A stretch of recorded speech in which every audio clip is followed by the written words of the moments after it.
Welcome to Dr. Jaya's Virtual School. Life School Level 4. Non-Academic Week 13 Language Skills. Language Skills. Listening, how rocks are formed. Speaking, famous rocks. Poem, 6 White Boomers. Story, why do kangaroos hop? Listening. How rocks are formed. The Earth's crust. The whole Earth is made of rocks and minerals. Inside the Earth there is a liquid core of molten rock, and on the outside there is a hard crust. If you compare the Earth to an egg, the shell on an egg is like the crust on the Earth. The crust is made up of rocks and minerals. Much of the crust is covered by water, sand, soil and ice. If you dig deep enough, you will always hit rocks. Below the loose layer of soil, sand and crumbled rocks found on Earth's bedrock, which is a solid rock. The crust makes up less than 1% of the Earth's mass.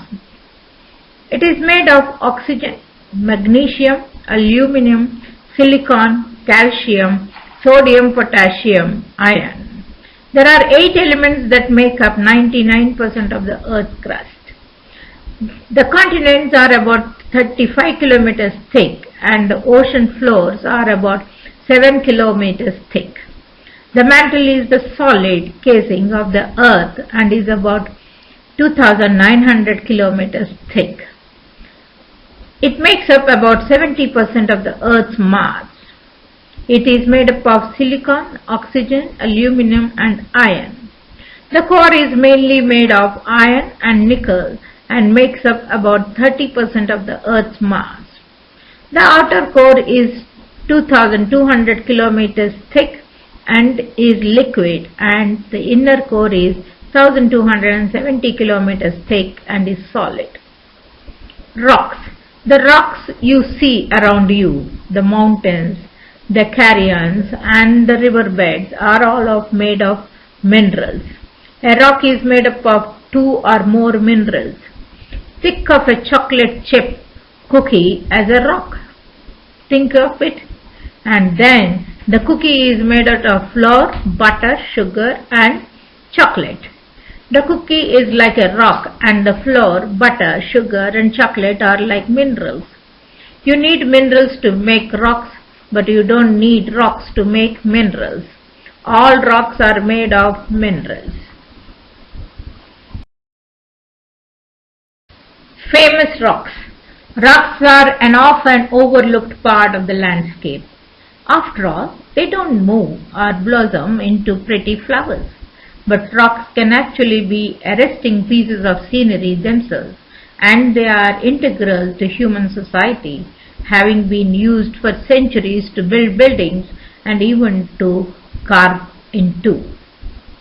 Here, in no particular order, are 6 of the most famous rocks in the world. Plymouth Rock. Plymouth Rock is said to mark the spot where William Bradford and the pilgrims who founded Plymouth Colony disembarked from the Mayflower. It is stamped with the date of their arrival in the New World, 1620. The Blarney Stone. The Blarney Stone is a chunk of blue stone in the battlements of Blarney Castle, which is about 5 kilometers east from Cork, Ireland. Legend has it that kissing the stone will bring one the gift of eloquence. The word Blarney has come to mean skillful flattery. The Rock of the Gibraltar. The Rock of the Gibraltar is a hulking limestone promontory that looks out over the Strait of Gibraltar, the entrance of the Mediterranean Sea. Ayers Rock, Uluru. Ayers Rock is an arresting sight, towering over the flat expanse of the Australian outback. The Rosetta Stone. The Rosetta Stone is a fragment of an ancient Egyptian stone slab that bears a decree issued by a council of priests on the anniversary of the coronation of King Ptolemy V in 204 to 181 BC in three scripts: ancient Egyptian hieroglyphics, Egyptian democratic script, and ancient Greek. The black stone of the Kaaba. The Kaaba is a cube-shaped building in Mecca, Saudi Arabia, and is the most sacred site in Islam. A mosque, the Masjid al-Haram, surrounds the building. Poem: Six White Bloomers.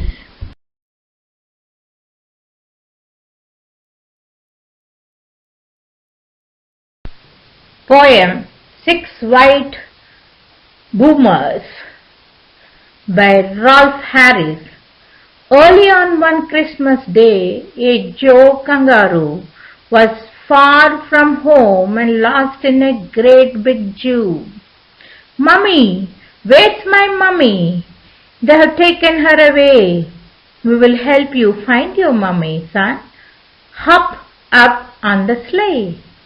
Up beside the bag of toys, little Joe hopped.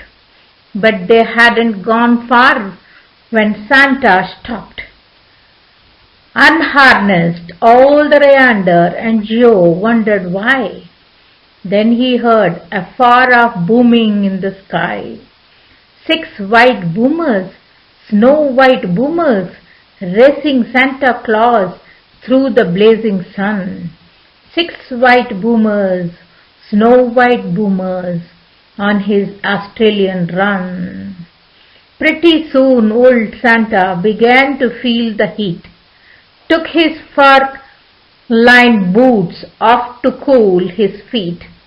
Into one popped Joe, feeling quite okay, while those old man kangaroos kept pulling on the sleigh. Six white boomers, snow-white boomers, racing Santa Claus through the blazing sun. Six white boomers, snow-white boomers, on his Australian run. Joe said to Santa, "Santa, what about the toys? Aren't you giving some to these girls and boys?" "They have got all their presents, son. We are here last night.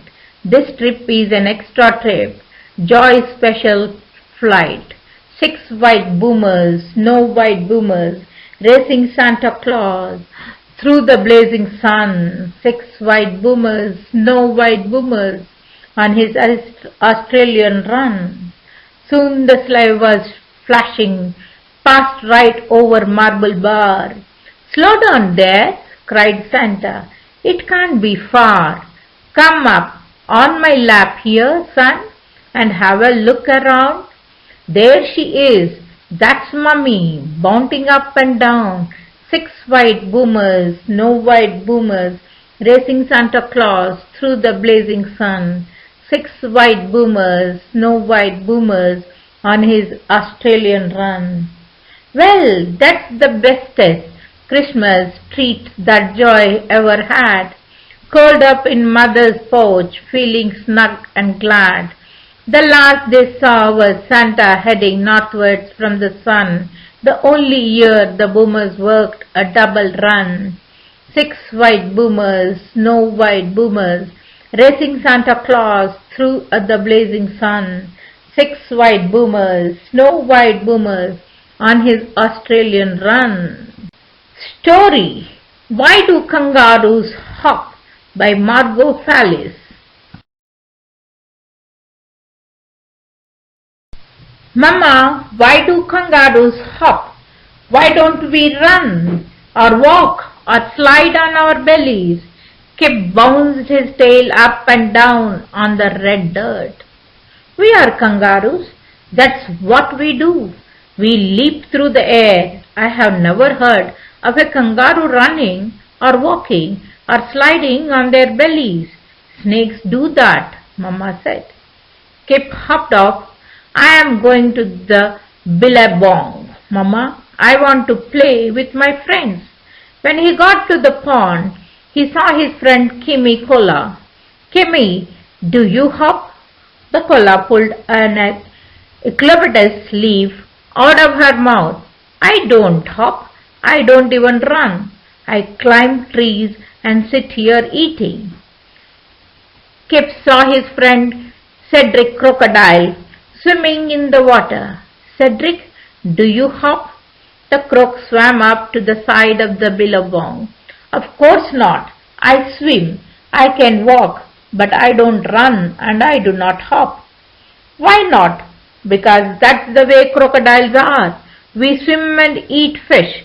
Cedric slid back under the water. Danny Dingo ran over to the edge of the billabong to have a drink. Danny, do you hop? Kip looked at his friend. The dingo barked. No, I run and I walk. I can swim if I have to. I can't fly and I don't hop. Oh, why not? Because that's the way dingoes are. Danny ran off. Kip looked at his reflection in the water. He saw Kara Kumbhakara and turned. Hi Kara, do you hop? The bird laughed her head off. Of course I don't. I could, I suppose, but mostly I fly. I am a kookaburra and that's what I do. She flew off, heading for the sandstone rock in the distance. Kip thought about all his friends. None of them hop. Only kangaroos can hop. That's cool. He jumped as high as he could. None of them can do that. I am special. He pushed with his legs and hopped all the way home. Mama, I can hop. Dingoes can't hop. Crocodiles cannot hop. Neither koalas can hop or the birds can hop. That's nice. Kip, are you happy about that now? His mama smiled at him. I'm happy that I am a kangaroo and can hop all over the place. I can hop as high as I want. I am glad. Kip spent the rest of the day hopping about the bush, enjoying being a simple kangaroo. Welcome to Dr. Jaya's Virtual School. Life School Level 4. Non-Academic Week 14 Language Skills. Non-Academic Week Language Skills. Listening, plant a flower, speaking, trees, poem, beautiful place, story, human history. Listening, plant a flower. Kids and gardening are a natural combination. Kids love dirt and dirt just seems to love kids. A great way to perk up a dreary day is to bring a little spring inside by planting flowers. You can use almost anything for a flower pot, from buckets to boots or anything else you don't mind parting with. For the cost of a packet or two of seeds and some potting soil, you can have an afternoon full of fun and a house full of flowers. Does this spark an idea? Start planting. First, selecting. Selecting the type of flowers you want to plant. You will want to pick something that also will germinate relatively quickly. The flower should also be sturdy enough to handle and the seeds should be of good size. Dwarf sunflowers are a great flower for you because the seeds are big and the flowers are pretty and sturdy. Nasturtiums are fun to grow because they creep out of a pot and can be eaten in a salad. Pansies, petunias, marigolds and impatiens are also great for a variety of color and fast results. Containers. After you have selected your flower seeds, go around the house or yard and for a container hunt. Find interesting things you could plant in. an old rubber boot, a tin can from a favorite vegetable, an olive oil can, an old camping pot, or even a flower pot. Small yogurt containers or purchased small pots work well too.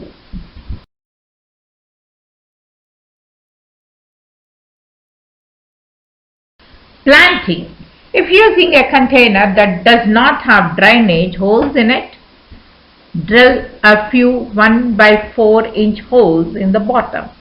Or if you don't want to wreck the item in question, place pebbles, marbles or river rocks about 1 inch deep on the bottom. Add your soil until it's about 1 inch from the top of the container. Make sure the soil is damp but not sopping wet. Don't pack it in, but encourage it to settle by banging the container gently on the ground. If you are doing a good job, make sure you are in place where you don't mind a little dirt getting thrown around.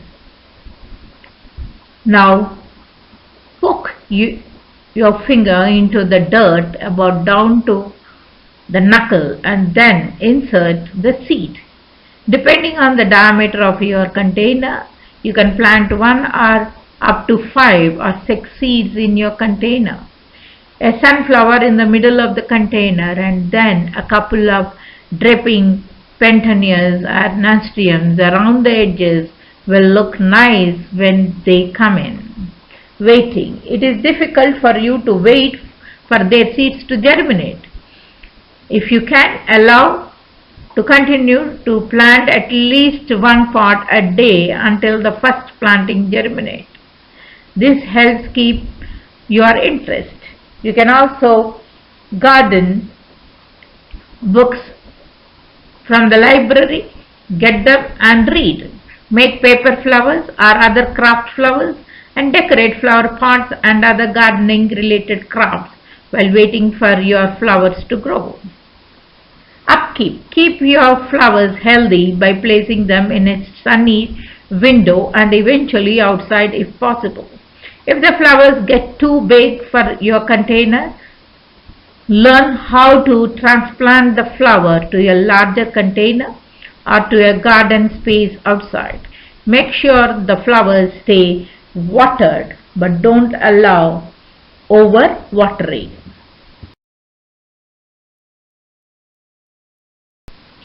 Speaking about our trees. Our trees. When I gaze at night, I feel delight.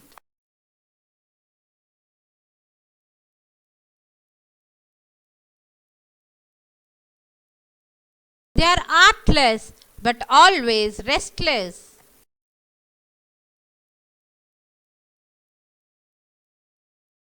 They are beautiful and stand graceful.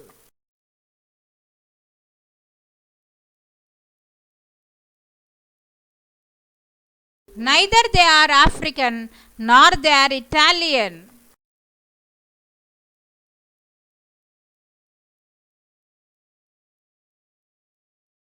They are comfortable and are edible.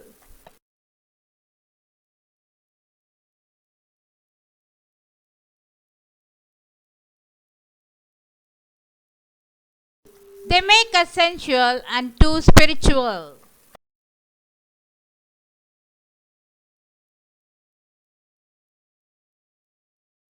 They are coniferous and odoriferous.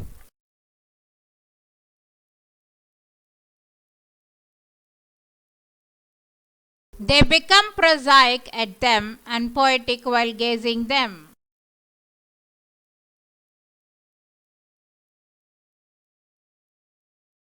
Poem.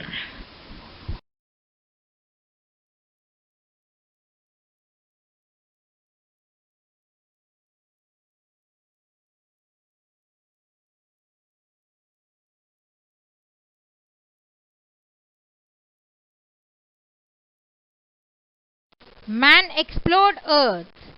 He climbed all peaks from Mount McKinley to highest Mount Everest. He crossed all deserts from Thar to deadly Sahara. landed on all islands from green Java to beautiful Borneo, traveled across the seas from long Pacific to wide Arctic, enjoyed on Nile and bathed on Daglab. Still he is on search for a beautiful place.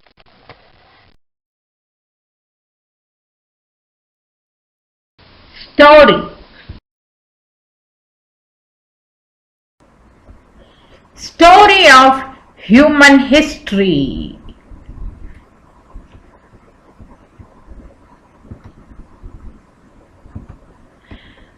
$570 million years ago to 40,000 BC. Life on Earth. How did our universe begin? Scientists believe that millions of years ago the universe formed in unusual vessel explosion called Big Bang. Within seconds the fireball expanded and cooled from fantastic creatures into the universe we know. Billions of particles cooled from the super hot gas created in the explosion and started to swirl towards one another by the universal force of gravity. The particles formed stars and planets. On one of these planets, Earth life began 4,600 million years ago. That's why we call MYA. The Earth was born some 4,600 million years ago. The first simple life form like bacteria and algae appeared around 3,500 million years ago. During the last 570 million years, more complex creatures evolved. This time span is divided into three eras: the Paleogenic, Old Life; the Mesozoic, Middle Life; and Cenozoic, Recent Life, which are themselves split into shorter periods. The Paleozoic era is 570 to 245 million years ago. The Paleozoic era began with the appearance of jawless fish and invertebrate creatures without backbone. Amphibians ventured on the land later. Some evolved into reptiles. The era is divided into 6 short periods again. The first one is called Cambrian, Anlovasian, Shryan, Devonian, Carboniferous, and Permian. The era drew close as half the world became covered in ice, resulting in extinctions. Supercontinent Pangaea. Today we have 5 continents, some 7 actually, but this was not always been the case. Continents move, fuse, and break apart over huge periods of time. During this era, all the continents were fused together to form one vast supercontinent called Pangaea. The Mesozoic era, 245 to 65 million years ago. After the mass extinctions at the end of the Paleozoic, the Mesozoic era, known as the Age of Reptiles, opened with an explosion of new life forms. Reptiles evolved on the land into mammals and dinosaurs, in the water as crocodiles and frogs, and even took to the air as Styracosaurus. The Mesozoic era still had Ichthyosaurus swam in the sea with belemnites and ammonites, and flowering plants and small mammals appeared on land. The era is divided into 3 periods: Triassic, Jurassic, and other one is Cretaceous. During Jurassic period, dinosaurs spread far and wide. Some of the smaller ones evolved into first birds. Dinosaurs reigned for most of the era but came to sudden end by 65 million years ago. This mass extinction may have been the result of a giant meteorite crashing into the earth and covering it with dust. During the Mesozoic, the ice sheets melted, relating huge quantities of water and releasing them. New oceans were formed and Pangaea broke into several small continents. Fossils. Dragonfly fossil. Mud provided the perfect conditions for fossilization, which is how this rare fossil of such a delicate animal came to exist. Bird skull fossils. Probaction clearly shows a long gull-like beak, which might be a seabird. The Cenozoic era, 65 million years ago to present day. When dinosaurs died out, mammals quickly took their throne, increasing in variety not only on land but also in the air like bats, and sea like whales and dolphins.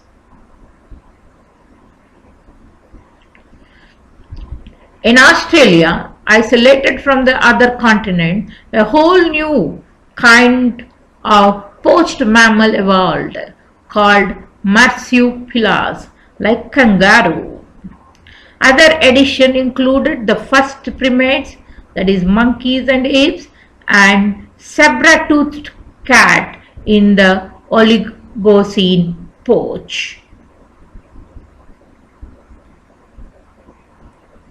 The era is divided into 6 periods again: Paleocene, Eocene, Oligocene, Miocene, Pleistocene, and Pleistocene. During the Miocene, the new species of antelope, deer, cattle, and primates appeared, and the forerunner of humankind arose in Africa.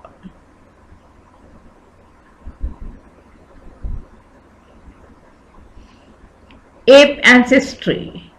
An early Miocene ape, Proconsul, lived in the forests of East Africa and evolved into apes such as gibbons, gorillas, and humans.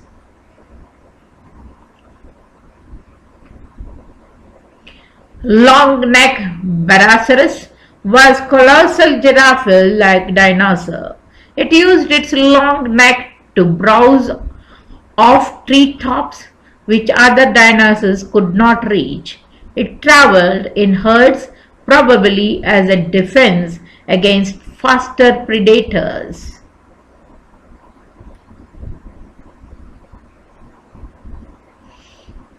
Cenozoic globe. Continents and ocean became more familiar. India collided with Asia, creating Himalayas. South and North America joined in the 3.4 million years ago.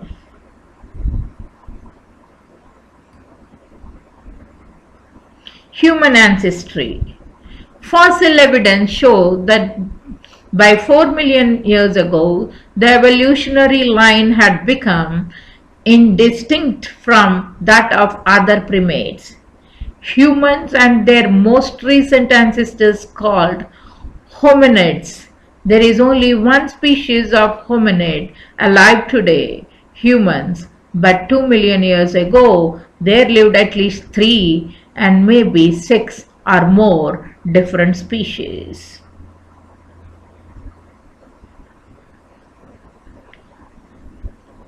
All hominids were bipedal.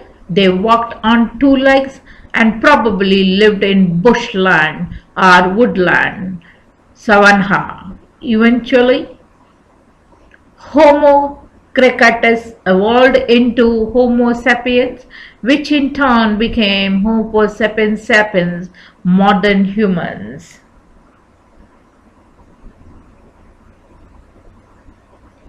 The first Lucy. Lucy lived in Hadar, East Africa, around 3 million years ago.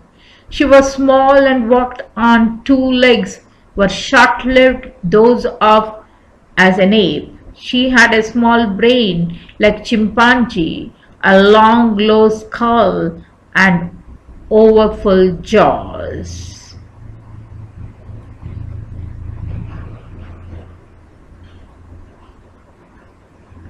Handyman. Homo habilis means handyman, has great brain than Lucy and much smaller than humans. He was short and had curved fingers and long arms, which suggests that it was also a tree climber and evolved into Homo erectus. Saber-toothed cat. Swimmeldon was one of the most ferocious animals that lived at the same time as the hominids. Hand axe. Homo erectus used large tools than those used by earlier hominids, such as hand axe, picks, and cleavers. First fire. It is impossible to know when hominids began to use fire, since fire of an ocean naturally occurred, and early hominids probably made use of this. So they say Yucadian caves in China burnt bones to make fire, and birds and charcoal have been found, showing that these have been used 5 million years ago. So dear friends, the human life started, and this is the story of human being, how he came into existence and started using fire, and animals were before him, and he became a good friend of animals.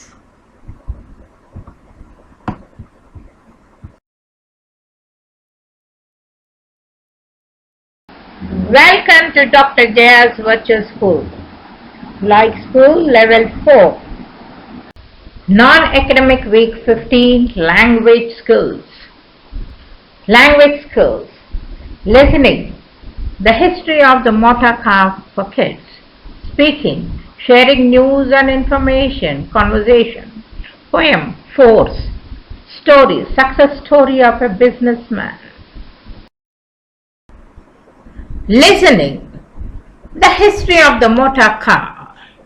If you think that Henry Ford created the earliest automobile, it might surprise you to learn that he didn't.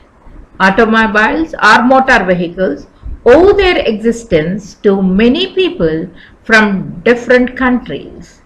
The word automobile can be defined simply as a vehicle that is self-powered, and there are some designs for self-propelled vehicles as early as in history as 1335.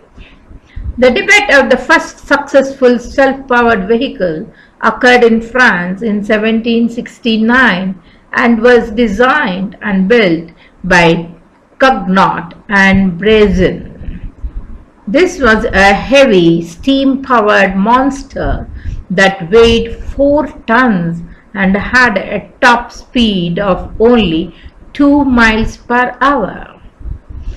The French soldiers were able to use it to move cannons across the city, although this was certainly done very slowly.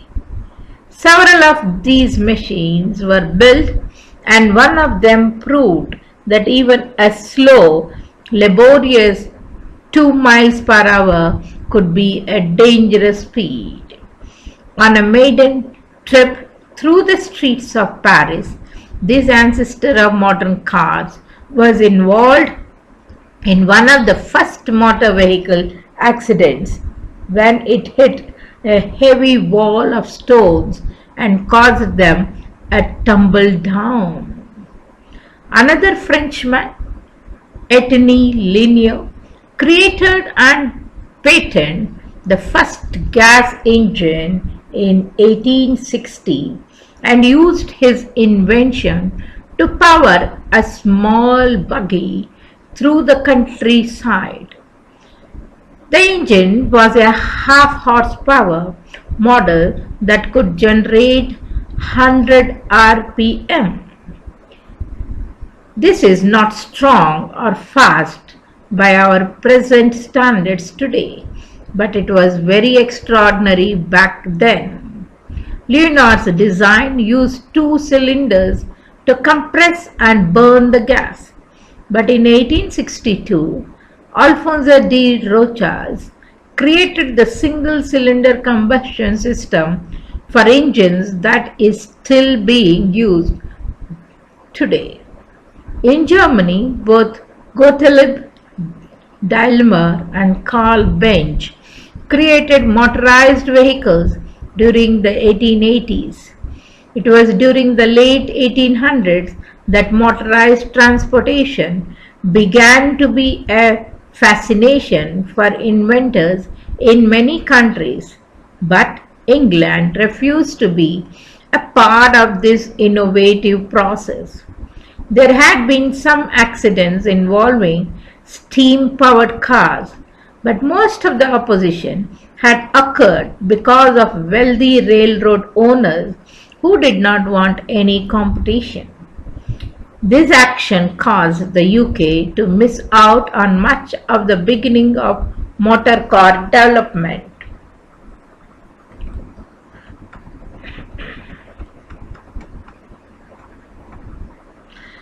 The Duryea brothers developed the first gasoline-powered American car in 1893, and the horseless carriages became more frequent during the next few years. Many people were frightened by the idea of a vehicle that could move without using animals to pull it along the road. Ransom Olds gained fame as the first mass producer of gas-powered cars in America and even produced electric vehicles for a couple of years.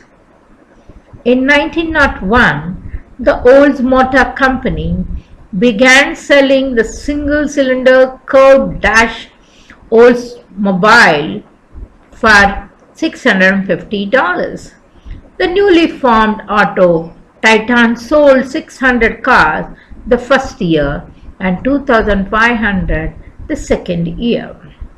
Henry Ford was not the first to build or sell motorized vehicles, but it is still his name that remains most closely associated with the auto industry. Ford did build cars, but he also was the first to use conveyor belts and establish an assembly line method for building automobiles. He began this practice in 1913, and in just 15 years his company had already produced 15 million motor cars. It was the Ford Model T that elevated Henry Ford to superstar status.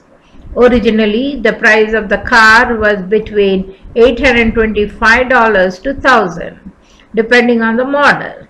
Thanks to the assembly line, the price on a Ford Model T turnabout was lowered from $825 to $345 in just a few years. This made it an inexpensive vehicle for regular folks. Not only was the price affordable, people also were very pleased because the Model T was easy to repair and would last for years.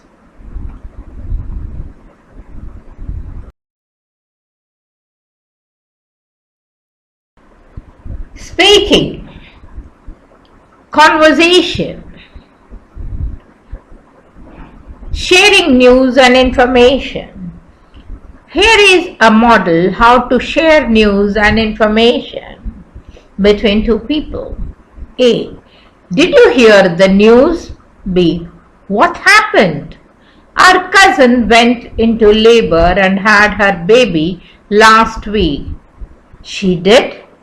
Why didn't anyone tell me? I would have thought that somebody would have told you. No, I had no idea. Well, she did. Her baby was 8 pounds 6 ounces. Oh my God, that's great.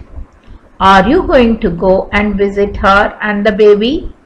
I think that I might. Good. I just thought I had let you know. Thanks for telling me.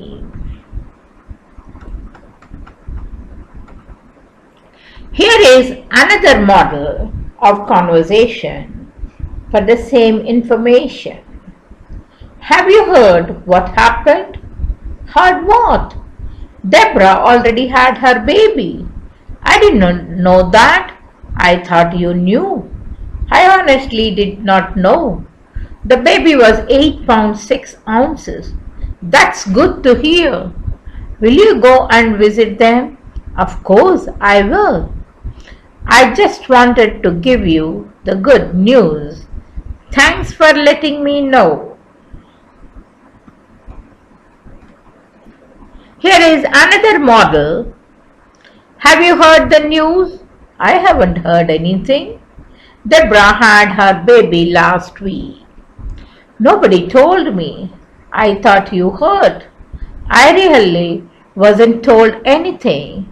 She was a cute 8 pounds 6 ounces. Wow, how exciting. I know you should really go and see her and the baby. Of course I will.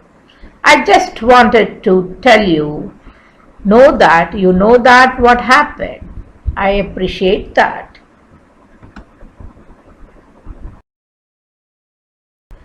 Poem. Force. Push, pull, through friction, of course, to get things to move. You got to use force. Forces are really frustrate. They make objects to go. Accelerate, move things with force. It works with a pulley. Don't use it to fight. Don't be a bully. A rocket needs force to fly to the moon. A car uses force to get used there soon. A smile takes force to show off our teeth. A knife needs some force to slice up some beef. A horse uses force to win a horse race. Without any force, we are stuck in one place. Success story of a businessman. Born into an Antwerp-based diametric family, Nirav Modi was sent as a 19-year-old to Bombay to learn the ropes from his maternal uncle Mehul Choksi, chairman of Gitanjali Gems. A decade in sales later, in 1999, Modi decided to step out from the shadows of his family. Thus began the global search for the finest and rarest diamonds. Aided by his youngest brother, Nishal, Modi began buying yellow diamonds from Sierra Leone, white stones from Russia and Armenia, and pink diamonds from Argyle, the company's only Indian customer. Around 2005, Fightstar acquired a company in New York with a jewelry sales network. In 2007, it acquired Sandberg and Sikorsky, a US company that had the concession to jewelry to shops in all defense bases. In 2009, when the global economy and the luxury market were in meltdown mode, Modi took the gamble of setting up 7 manufacturing units in 6 countries, including Armenia and Russia, where he is the only Indian player. The next niche opportunity arrived in 2010 when his Golconda Lotus necklace in a cut patented by Modi was auctioned at Christie's for rupees 16 crore. Since then, Modi sends a few pieces to each of the 16 auctions held annually by Christie's and Sotheby's in Geneva, Hong Kong, and New York. Designing a pair of earrings for a friend helped Modi discover the artist in him, and Nirav Modi, the brand, was born. Modi, who says he cannot hold a pen, shares his ideas with an in-house design team who work on them till he is satisfied.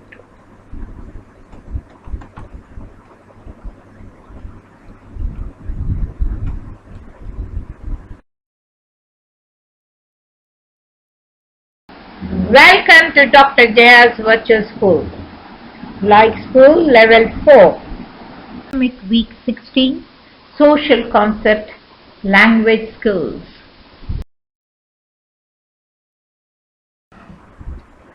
Timeline of transportation. Listening. How we traveled from 4000 BC to 1 AD. 4000 BC to 3000 BC. Horses are domesticated. 3500 BC, the wheel is invented in Iraq. 3010 BC, the sailing boat is invented in Egypt. 3000 BC to 2000 BC, camels are domesticated. 2700 BC, the Egyptians began using wooden ships for trade by sea. 1st century AD, a vast network of roads exists across the Roman Empire. Roman merchant ships carry up to 1,000 tons of cargo.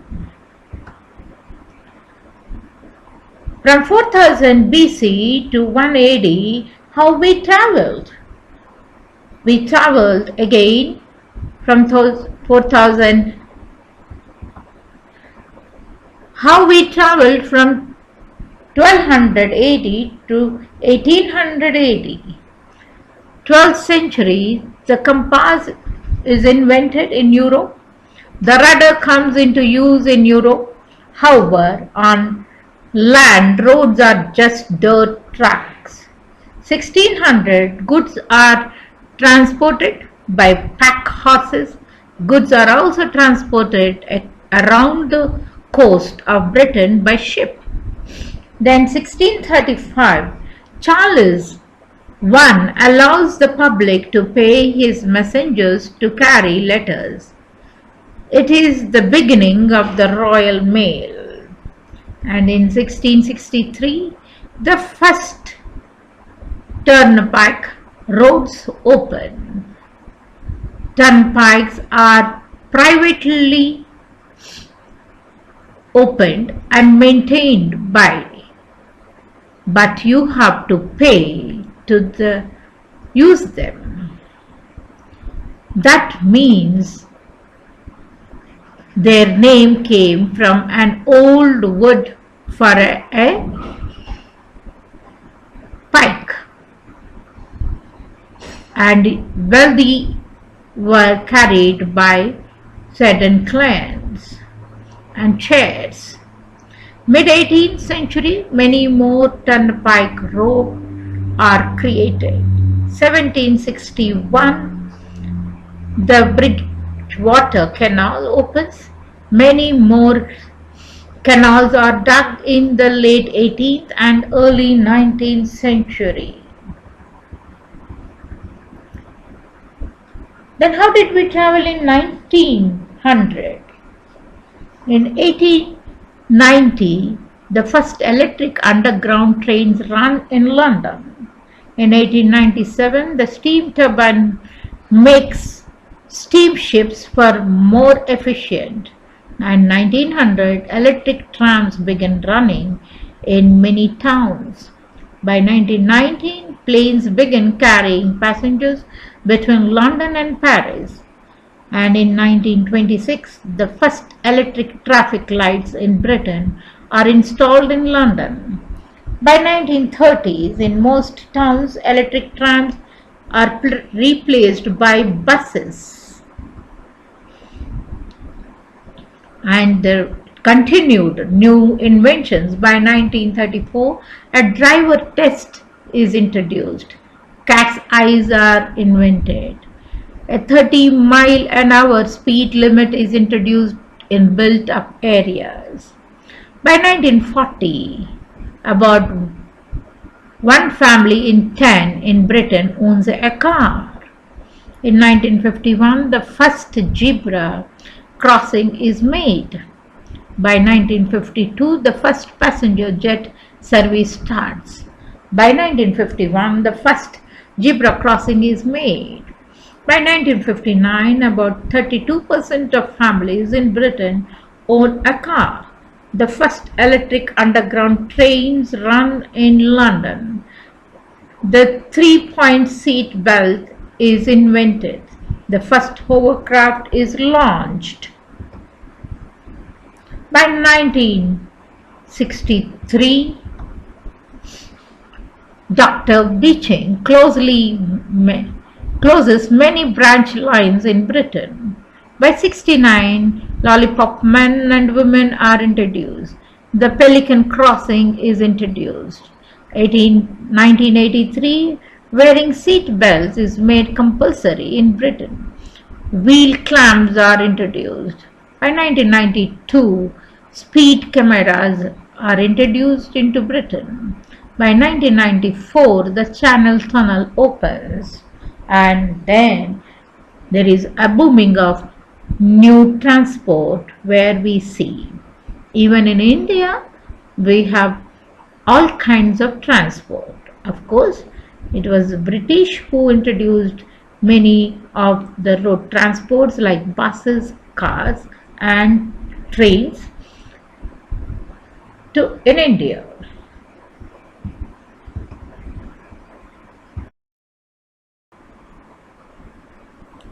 Hovercraft.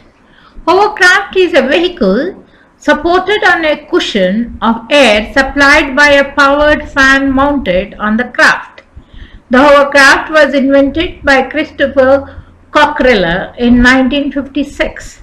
The theory behind one of the most successful inventions of the 20th century, the hovercraft, was originally tested in 1955 using an empty cat foot tin inside a coffee tin, an industrial air blower, and a pair of kitchen scales.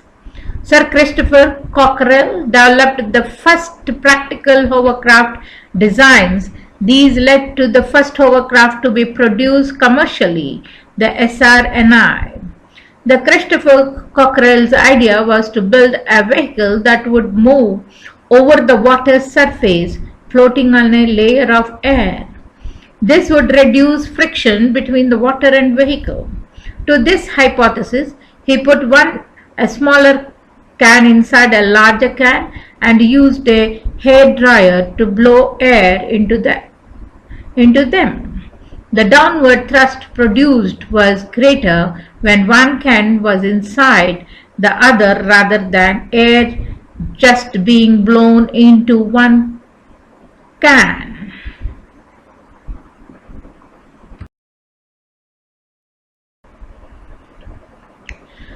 Poem. A cell. A cell does unify a smallest insect to a large mammal. It does classify as unicell or multicell.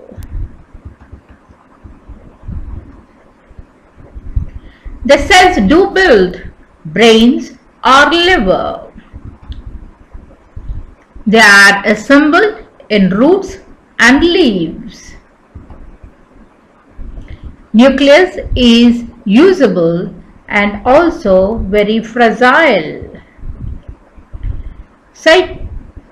Protoplasm is watery, but mitochondria is shinky.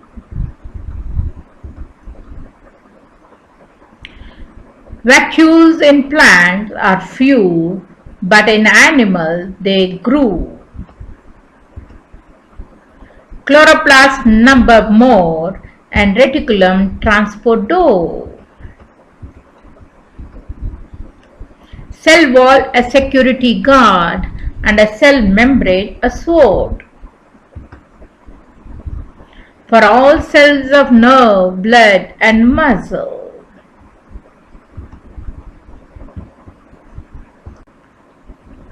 Shuku and Dukhu, an Indian Bengali tale. A man had 2 wives and he had 2 daughters too. He had Dukhu with the eldest wife and Shuku from his younger wife.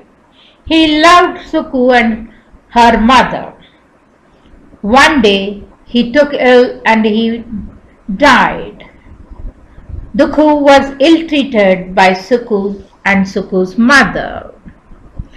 One day Dukhu was spinning outside her hut.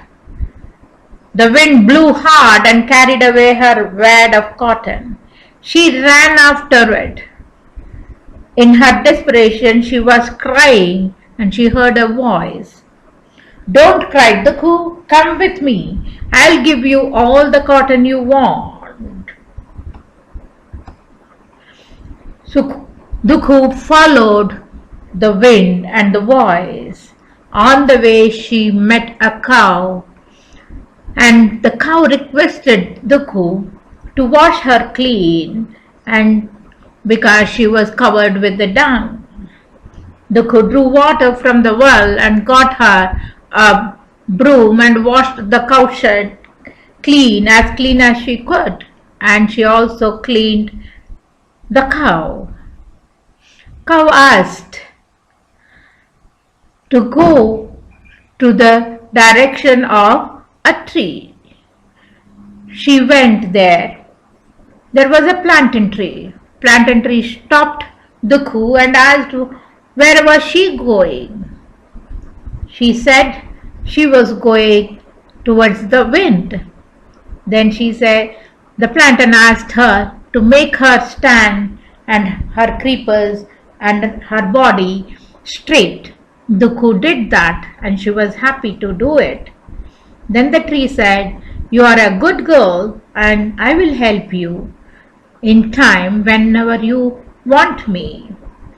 Dukhu said okay, and she went behind the wind. Next she met a horse. The horse also asked her to help making the saddle and bridle. Dukhu did help her, and the horse said,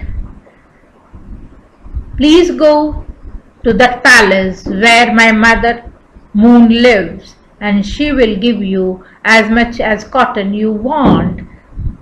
And she left there.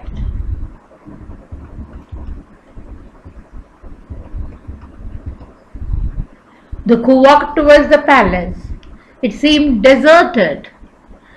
She felt afraid and lonely. She stood there in front of it for a while and then decided she went in. There was nobody, but a voice said, "Come in." She went in. She was luminous as if the moon was specially shining on her.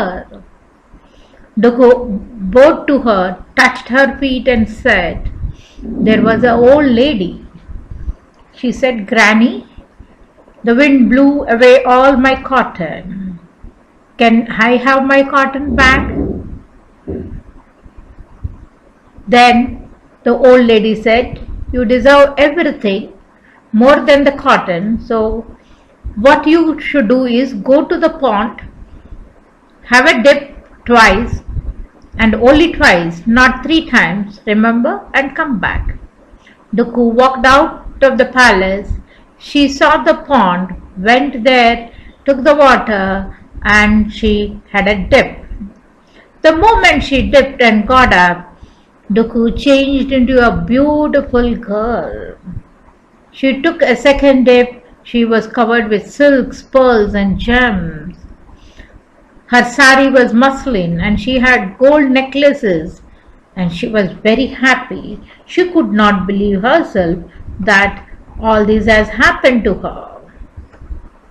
When she ran back to the palace, the old woman said, "Child, I know you are hungry. Go to the next room and there is food you can eat." She went, had the best rice, the finest curries, and the sweets beyond her dreams. She ate to her full. Then the old woman said, "I want to give you something more." And she gave her 3 caskets, each bigger than the next. "Choose any one," she said. Duku chose the smallest one and said goodbye to the old woman and left the palace. As she retreated her steps, she met the horse, the plantain tree, and the cow. Each wanted to give her a gift to take home with her. The horse gave her a young colt of the finest breed. The tree gave her a bunch of plantains, yellow as gold and a pot full of gold coins, and the cow gave her a tawny calf whose udders would never be dry. Duku thanked them all for their wonderful gifts, seated herself on the colt with the pot of gold and the plantains, and found her way home, with the calf walking close behind her. Her mother, meanwhile, had made herself sick with anxiety, and not knowing where Duku had gone and when she would come back, she was beside herself with joy when she heard Duku's voice when she called her, "Mama, I have come." And the mother had recovered, and she was also shocked of joy when she saw the muslins, the jewels, the gold coins, the plantains, the horse, and the calf. She looked at every one of them over and over, and she became speechless.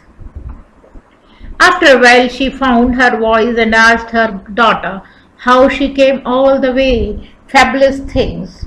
Duku told her the whole story about the wind, the cow, the tree, the horse, and the old mother of the moon. She then showed her casket.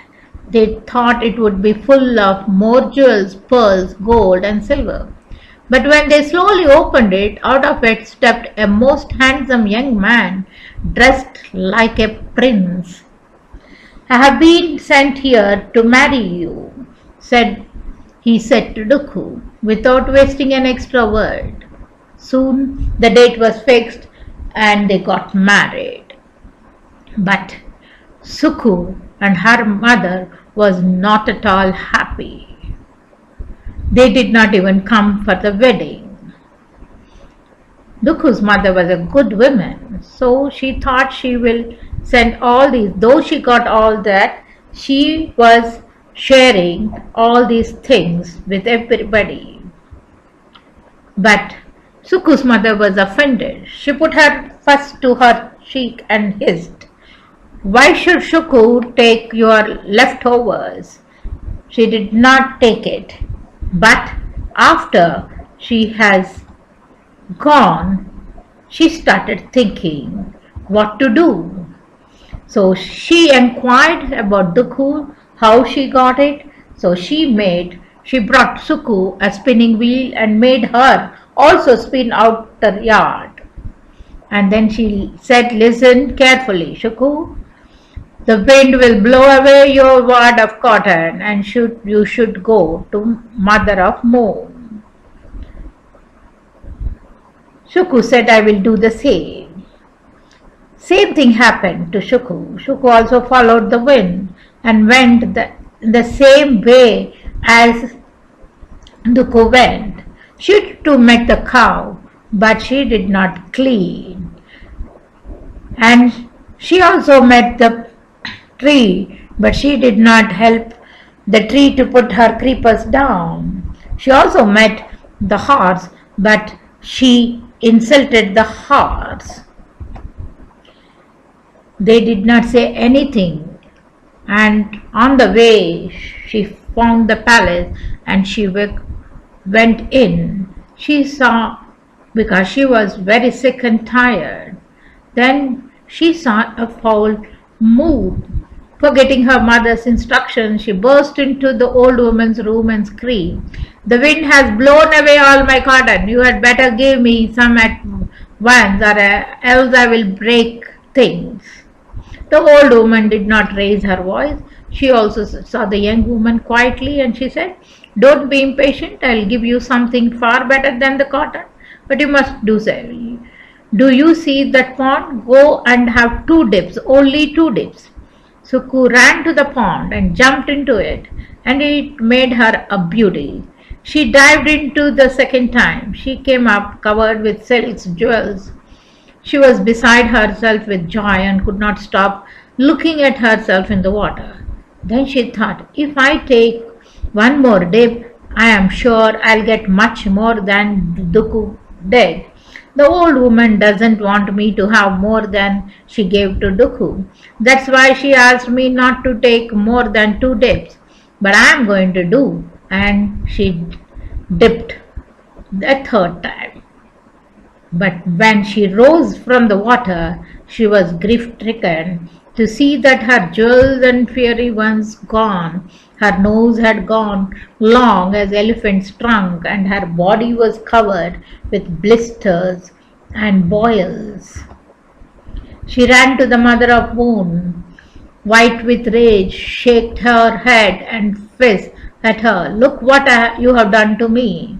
The old woman saw to her and said, "I told you not to dip 3rd time and you have done it." Then she showed her the 3 caskets and she said, "Whichever you want." Then Shuku had eyes only on the largest one. She took it and she went. Meanwhile, her mother was impatiently waiting for her. When she went there, she saw that how could her daughter become so bad? And the mother ran out to greet her, but she was shocked to see her. Her daughter's nose was as long as an elephant's trunk. Her body was covered with boils, not jewels. Okay, she showed the casket. And she said, "She asked me to choose, so I chose the big one." The mother thought the old woman must be playing trick. She has some surprise waiting here. She is going to make up for the way she treated my Shuku. Anxiously, with beating heart, they opened the casket, and out came a long black snake, hissing angrily. It pounced on Shuku and swallowed her whole, as a python swallows a goat. Her mother went raving mad and died soon after. Dear friends, did you understand the difference between Dukhu and Shuku? Be like Dukhu, who had all problems in the beginning, but she was very wise and active, and her life went into peace. But Sukhu, who had all good life, but was not a good girl, she lost her beauty, and in the last she died. She became the prey to snake. So understand, be good always.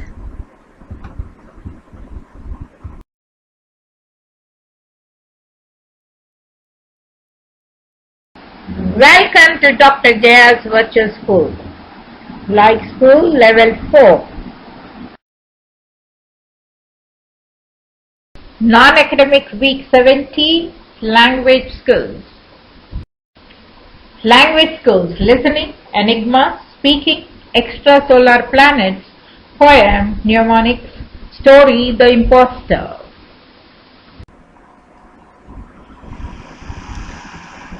Listening, Enigma, about body. Explications of the enigma.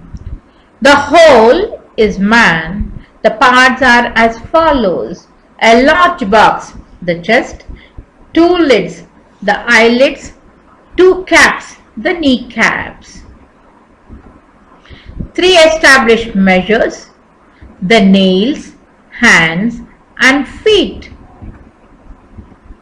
A great number of articles a carpenter cannot do without nails. A couple of good fish, the soles of the feet. A number of a smaller tribe, the mussels. Two lofty trees, the palms. Fine flowers, tulips and irises. The fruit of an indigenous plant, hips. A handsome stag, the hart. Two playful animals, the calves. A number of a smaller and less tame herd, the hares. Two halls are places of worship, the temples. Some weapons of warfare, the arms and shoulder blade. Many weathercocks, the vanes. The steps of an hotel, the insteps, the House of Commons on the eve of a dissolution, eyes and nose, eyes and nose.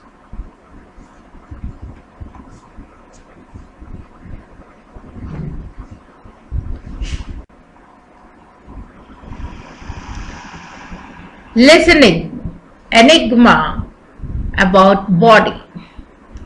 Explications of the enigma. The whole is man. The parts are as follows. A large box, the chest. Two lids, the eyelids. Two caps, the kneecaps. Three established measures, the nails, hands and feet. A great number of articles a carpenter cannot do without nails. A couple of good fish, the soles of the feet. A number of a smaller tribe, the mussels. Two lofty trees, the palms. Fine flowers, tulips and irises. The fruit of an indigenous plant, hips.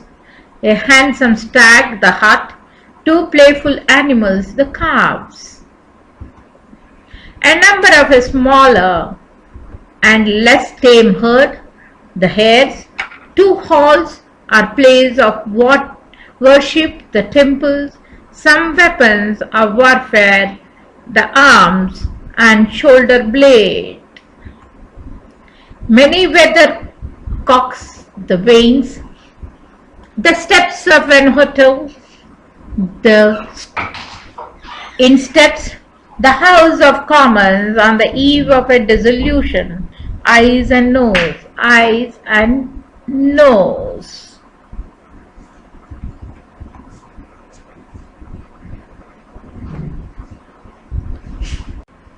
Poem. Mnemonics to help you remember the order of the planets. My very easy method just set up 9 planets. My very excellent mother just served us 9 pickles. My very excellent mother just shot umbrellas near Pluto. My very energetic mother just served us 9 pizzas. My very educated mother just showed us 9 planets. Mary's violet eyes make John sit up 9 period. My velvet eye make Johnny stay up nights proposing. My very eager mother just served us 9 pickles. My very early morning jam sandwich usually nauseates people. My very easy method just set up 9 planets. My very easy method just speeds up naming planets. My very educated mother just said, hoof ha, no Pluto. My very educated mother just served us 9 pies. My very eager mother just served us nachos. Story. The Impostor. Once upon a time, there was a giant man whose name was Dhani Ram, means rich. He was a man of crores, but he did not want to spend that money. Once he was going somewhere in the village, he saw a sweet shop where the shopkeeper was selling jalebis. He looked at the jalebis and wanted to eat them, but for eating them he had to spend money. Moreover, he also thought that after purchasing them, he had to distribute them to other known persons. So, he made a plan for eating jalebis. He came back to house and called his servant. He gave him money and told him to bring jalebis from sweet shop. He also told him not to bring them here in home. You bring them near the bushes of the lake. I will wait there for you and for sweet jalebis.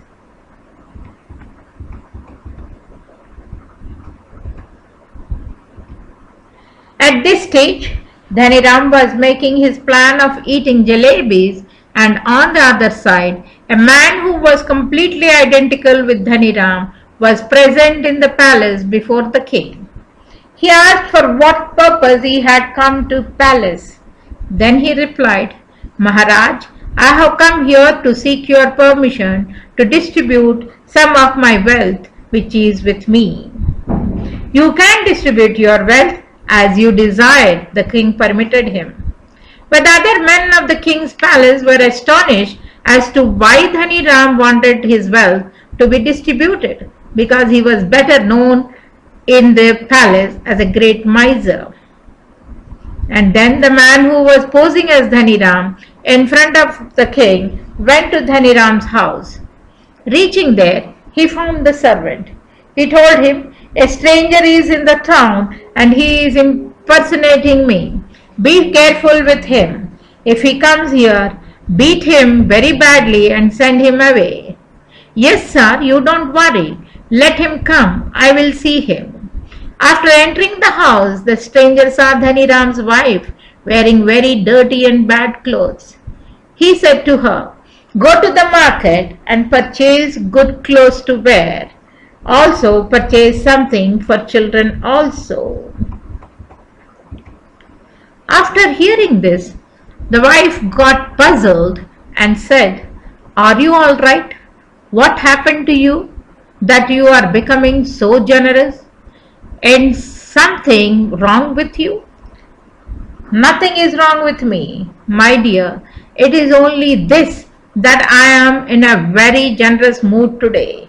You also tell everyone you meet today that I am giving my half of the wealth to the poor and needy persons.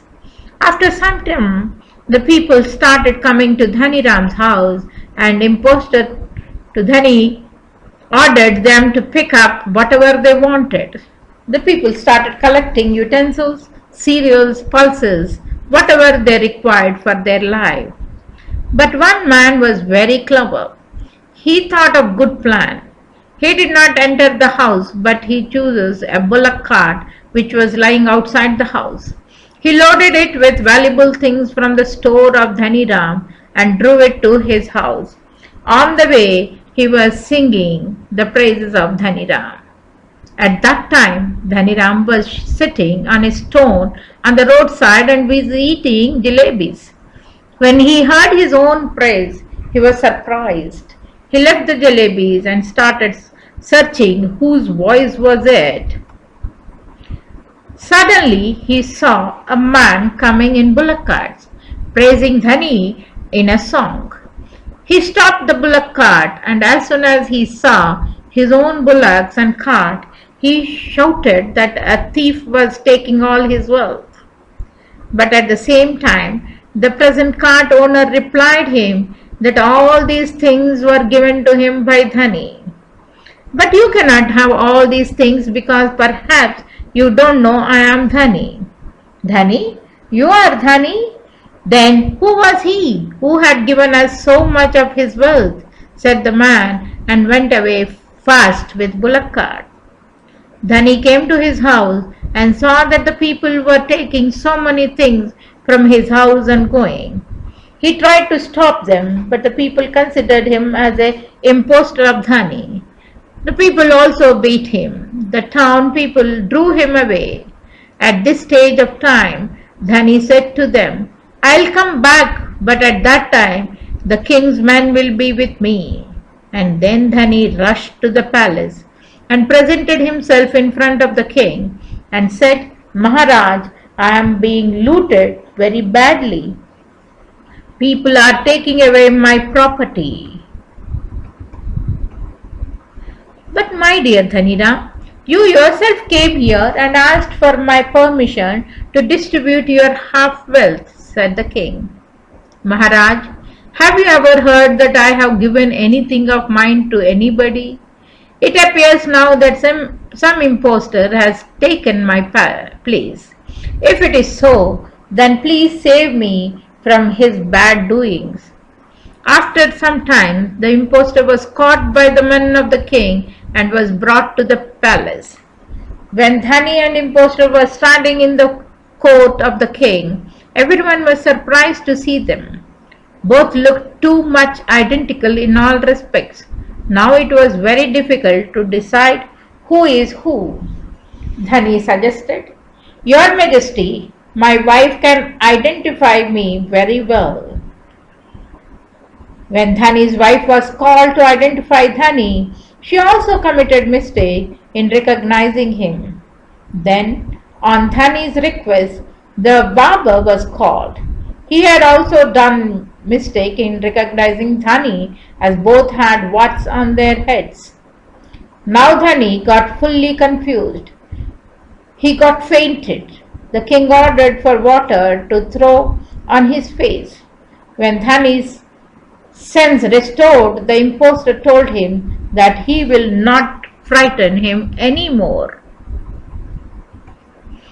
Then the impostor man came very near to Dhani and said, Dhani, I am your father who has come from the heaven for very particular purpose. The wealth which you have is mine. My son, I was very generous and always used to help poor and needy persons, but you have locked all the wealth. You have not given it to any needy person. I'll take away all my wealth if you persist in such behavior of miserliness. Leave the miserness and behave like a generous man. Moreover, remember, my son, generosity is always immortal. Generous man is always remembered by all kinds of men. Father, forgive me, give me a chance to prove myself as your son. And the Dhani's father went back to his heavenly abode. Dhani returned home and became too much generous to needy and poor people.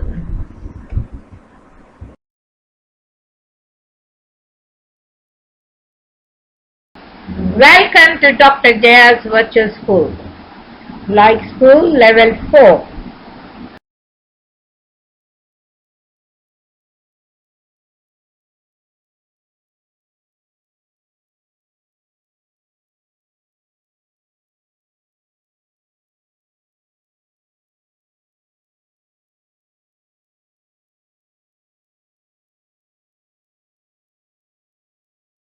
Man became social and communication became inevitable. He sent messages first through men and animals. Postal system made it easy. Telegraph sent them fast. Telephone narrowed the gap. Teleprinters speeded the work. Telemetry is the most advanced. Radio and TV collected news. Photography and cinema preserved them. Writing and printing stored them. Fax made it very fast. And internet brings us very close. Still, he is on search for better communication.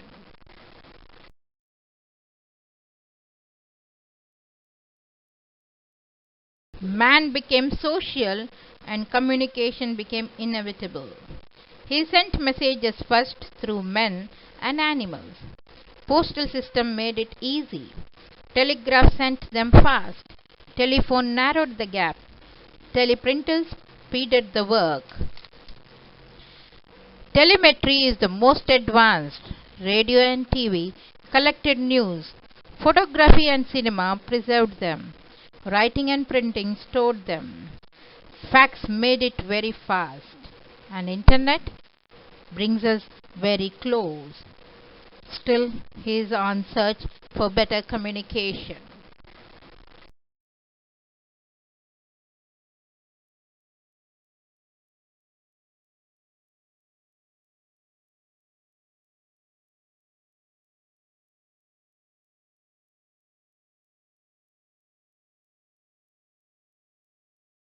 Earth is million years old, has many folds. One part is land, water on the other sand. Crust is their shell brick, mantle is very thick.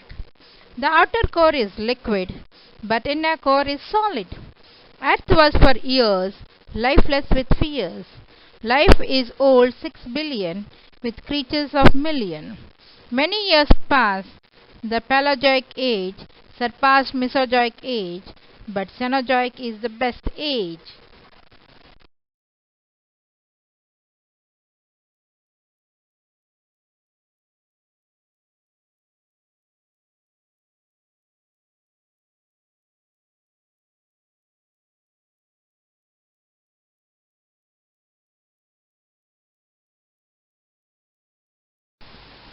My world, it's dark, very dark.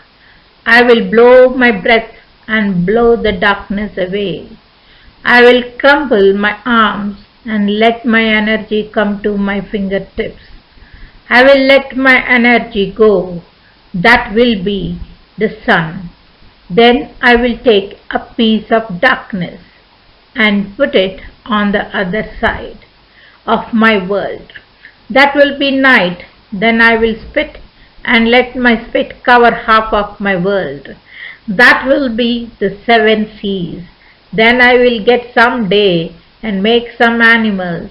I will blow my hand. That will make life. I will make a man out of clay too. That is my world.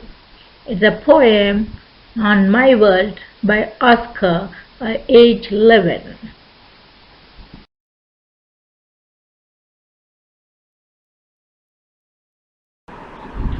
Story: The key to the earth. No one knows the spot where it is, but that's no matter, for the stone will come itself to the hand of the right one.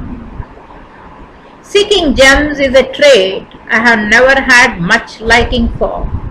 I have found them at times, but by chance. You happen to be looking at pebbles washed down and you see something sparkling well. You pick it up and show it to someone with knowledge of those things. Shall I keep it or throw it away? Said the Eve Manning, the storyteller. With gold now, it's simple. Of course, there's different kinds with that too. Some better, some worse, but it's not like those stones. With them neither size nor weight have any meaning. You can have a big one and a small one. They both shine the same, but when they are tested, you find they are different. And for the big one, folks won't give a copper, while they are all eager after the little one. Amazing water, they say. It will have the real fire.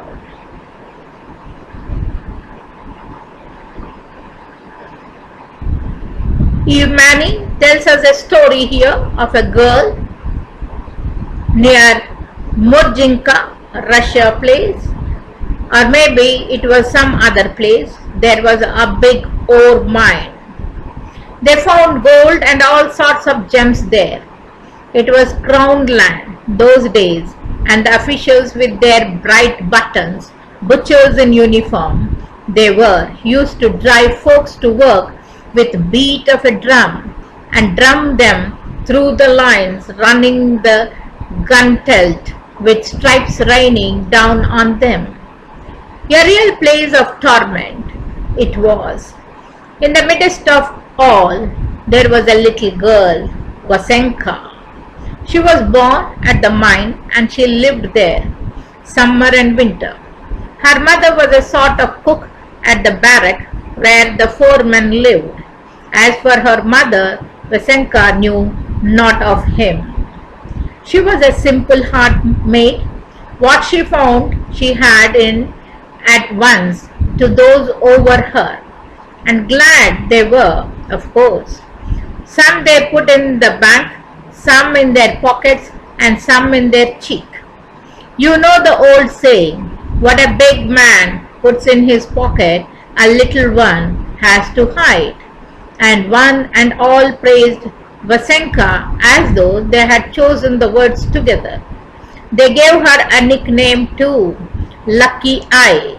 As soon as one of them came along, he had made straight for Vasenka. Once she found a stone the size of her thumb, and all the big folks came running to take a look. So that time no one could steal it. They had to send it to the bank, and after folks say it was taken from the Star's treasury to some foreign land. But that's not what I wanted to tell you here. Vasenka's luck made it worse for the other women and maids. The foreman never let them alone. Vasenka was tall, but she wasn't near the age to wed. She might have been 13 or 14, maybe. But who had to pay heed to that if it was the foreman? The priest would write any age in the book. Well, Vasenka was real scared. Her hands shook and her legs too when she saw that rotting suitor. She made haste to give him all she had found, and he had keep rumbling, "Seek well, Vasenka, seek well. Come winter, you will be sleeping in a feather bed." By good fortune, one of the villagers came by in the morning. In summertime, he used to see gold and stones too. Well, he came by with a horse and sledge, and the horse stopped and snorted and didn't want to go near that shock. Then the man took a look and saw it was some person buried in snow. He went up close and found the body wasn't frozen through. He could bend the arms. So he put Vasenka on the sledge, covered her with his sheepskin, and off home with her. Then he and his wife set to work to thaw her and bring her to life again. And they managed it. She opened her eyes and her fingers loosed, and there in one hand lay a great shining stone, pure blue water. The man was really scared when he saw it. A thing like that could take you to jail. So he asked, "Where did you get that?" "It flew into my hand by itself," said Vasenka. "What? How?" So Vasenka told him all about it. Vasenka was just going to turn around and go back when a lot of sparks flew up behind the mound, and when she looked again, she saw a pile of precious stones. They sparkled all colors and made the river seem less gloomy too. It was a joy to look at them. Then somebody asked, "Who are these for?" From down below came a shout, "For the simple." The same instant the stones flew away to all sides like a shower of colored sparks. Another fury flickered from behind the mound threw a fresh pile of stones on the table. A lot of them, enough maybe, filled a hay wagon, and the stones were bigger. Again someone asked, "Who are these for?" From below came the answer, "For the patient." Just as before, the stones flew away to all sides. It was as if A swarm of May bugs were flying, only they shone all colors. Some glowed red and some were green, and there were blue and yellow, all sorts, and they hummed as they flew. While Vasanka was watching those May bugs, the fiery light came up behind the mound again, and another pile of stones lay on the table. This time it was quite small, but all the stones were big ones and the great beauty. And the voice from below shouted, "These are for the daring and for lucky eye." She took them, but frightened. Vasanga met a couple and she asked for help as she was worried. They thought it over a bit. Their own daughter had died not long before. You see, Fenya had been her name, and she had been just the same age as Vasanka. And another thing that would help, the village wasn't on crown land, it was on the Demidow estate. So that's how it ended. The master's elder marked at once that the maid was new to the palace place, but what did he care? It wasn't him she had run away from. An extra pair of working hands was no bad thing, so he just gave her her task with the other folks. Of course, life wasn't all honey on the Demidow estate either, but it wasn't like the crown mines all the same. And the stone Vasanka had in her hand helped too. The miner managed to sell it secretly. He didn't get its real price, of course, but all the same, he got a good sum. So they were able to live easier for a bit. When Vashanka was a maid grown, she wedded a lad in the village, and with him she lived till she was old, and reared children and great-grandchildren. Granny Fidosia, as she was called, maybe came to forget her old name and her nickname of Lucky Eye, and she never spoke of the mine. But when folks talked of lucky finds, then she always had her word to say. Little skill it needs, she would say, to find good stones, but it's little fortune they bring our folks too. It would be better to seek out the key to the earth, and then she would tell them, there is a stone, it's the key that opens the earth, but none will find it before the proper time. Not the simple, not the patient, not the daring, not the lucky. But when the people take the path which is the right one for all, then he who goes in front and shows the way into his hand, that key to the earth will fly of itself. And then all the riches of the earth will be opened and life will be quite different. That's what you must seek for.